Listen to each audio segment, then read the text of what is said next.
সকালে সব কাজকর্ম সাইরা আজকে আমি একটু আমার হলরুমটা ক্লিন করে লাইতেছি।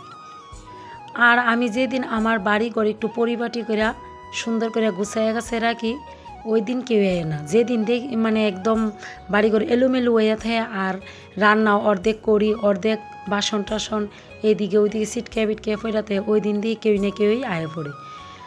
আর তখন মনে মনে কষ্ট লাগে, ঘরের এই অবস্থা, তারা গিয়া তো কইব এই বেডি মনে হয় জীবনও বাড়িঘর ঠামানি গুছানি করে না। আর আমরা বাড়িতে তো বাচ্চারার যে উৎপাত আরম্ভ হয়েছে, তারার লাগে তো আর কিছু ঠামাইয়া গুছাইও রাখতে পারি না। তোমরার কেমন পরিস্থিতি একটু জানাইও। এদিকে বাচ্চারা আয়া পড়ছে ক্রিকেটের প্র্যাকটিস থেকে, তারা একটু শরবত কইরা দিলাইলাম, দিয়া সান সাইরা কাপড়টিও ছাদে দিয়ে ফেললাম ধুইয়া। আয়া বসাইলাম রান্না। So hello everyone, Radhe Radhe সবাইকে, আমি বুলটি। আর আজকে একটু শর্টকাটে রান্না করছি, ডিমের ঝোল আর ডাল। রাত্রের একটু তরকারি আছে, কারণ নিরামিষ ঘর থেকে তো সবজি আনুমই, ওই ঘরে রান্না হইতেছে। আর এদিকে কিচেনটাও ক্লিন করে দিয়েছি। আর যদি আমার ভিডিওটা ভালো লাগে তাহলে অবশ্যই মিষ্টি মিষ্টি কমেন্ট করো আর ফলো করে পাশে থাকো।